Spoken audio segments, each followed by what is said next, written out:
Novel, Chapter 502, Fury Part 2. Origin flames, also known as dragonfire or phoenix flames, were a peculiar type of flames that only a few living beings could employ.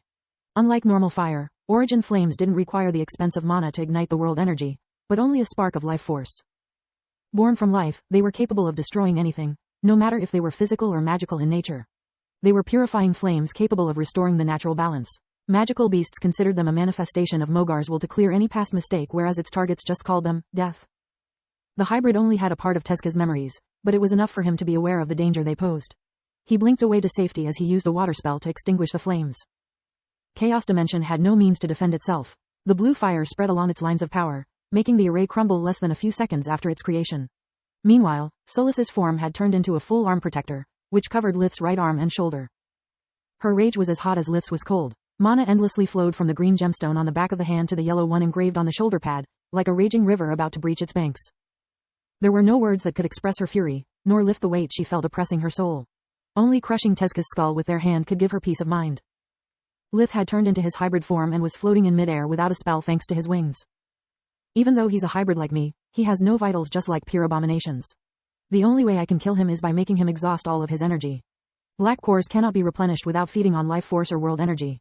How strong is he, Solas? Lith hoped that his voice would snap her out of her frenzy. A bit stronger than you, but weaker than us, she snarled. Solas had always been a gentle soul. Seeing the wargs caring for each other had given her hope. Hope that not every living being was bound to just be what someone or something had turned them into. If even a female warg could learn to love her cubs, then maybe she too could allow herself to fall in love and wish for a better future. Solas couldn't help but see herself in them, in their willingness to sacrifice their lives for their pack mates. The same humans that would consider her just a thing to possess, saw the wargs as nothing but mindless beasts, but they had feelings, just like her. Discovering that everything had just been a ruse, witnessing the abomination forcing a mother to commit suicide to not injure her own child was more than she could bear. Solas wasn't Lith, she strived to live her life, not to just avoid death. Teska had just torn apart all of her hope and dreams right in front of her face, set them ablaze, and then took a dump on them to put out the flames. You are really handsome, brother, Teska said while watching the mana Lith exuded with gluttonous eyes. By assimilating Lith's power, Teska was certain he would be able to challenge his other self. I wonder why you feel the need to hide under a human shell despite the fact that you even possess a living legacy. I'll take good care of it for you. The word struck at Solas like a poisoned needle. The hybrid somehow knew she was alive, yet he had called her an it. Solas almost snapped because of it, but feeling that Lith was as outraged as she was, calmed her down. The hybrid charged forward, using Endless Night's ability, Night Maze, to cut the space in front of himself and open several exit points throughout the cave at the same time. It created a permanent dimensional crossroad that would make life vision useless in predicting the direction of the next attack. A hail of black quills as big as spears erupted from a gate on Lith's right. He conjured a stone wall to block them, but each one of them was imbued with both air and chaos magic. They pierced through the barrier like it was made of paper, taking Lith by surprise. The sudden turn of events forced him to stand still and deflect them with the gatekeeper, leaving his back and sides exposed. Just like Teska had planned.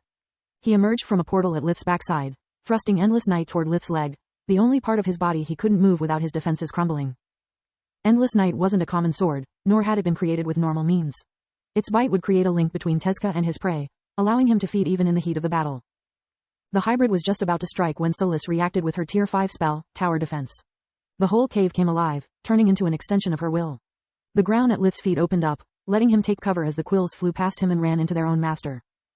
The magic they were imbued with was Teska's, so it couldn't harm him. The physical aspect of the quills, however, was another story entirely. The clash stopped the hybrid in his tracks, knocking him off balance. The damage he sustained was negligible, but his opening was lost. Cursing his bad luck, Teska dove back inside the closest gate, ready to switch to Plan B while walking into Solas's trap instead. Endless Night opened several dimensional doors at once, making their user's path unpredictable, but the sword's ability had one weak point. All the gates were static, making them exploitable once the element of surprise was lost. Solas had countless stone spikes infused with darkness magic rain inside each of the dimensional doors. Teska was already at the dimensional crossroad when he understood he had no way to escape the attack. Impressive, he analyzed Night Maze and turned it against me with just a glance.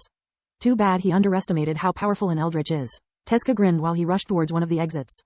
The quills covering his body would allow him to tank the stone spikes and suffer minimal injuries. Unfortunately, Teska hadn't gotten a single thing right. Lith already had his hands full, keeping life vision active to predict his enemy's strategies, deflecting the incoming attacks, all the while he cast and kept active several spells at once. He had noticed nothing. Solas, on the other hand, pun intended, had long since learned to quiet her emotions to look at every battle like it was just a chessboard. In the past, her weak core didn't allow her to take part in the battle, only provide lith intel. Even now she barely had a couple of decent attacks in her, so she had to make them count. A deep green core didn't give her much juice, so what her spells lacked in power she had to make up with planning and accuracy. She knew that she didn't have enough power to pierce the hybrid skin, but that was what the previous attack with his own quills had been for. They had cracked her enemy's armor enough that Tower Defense's stone spikes had an easy time piercing through it and stopping Tezuka in his tracks. The damage combined with the surprise effect paralyzed him long enough for the spikes coming from the other gates to reach him and stab him from every side.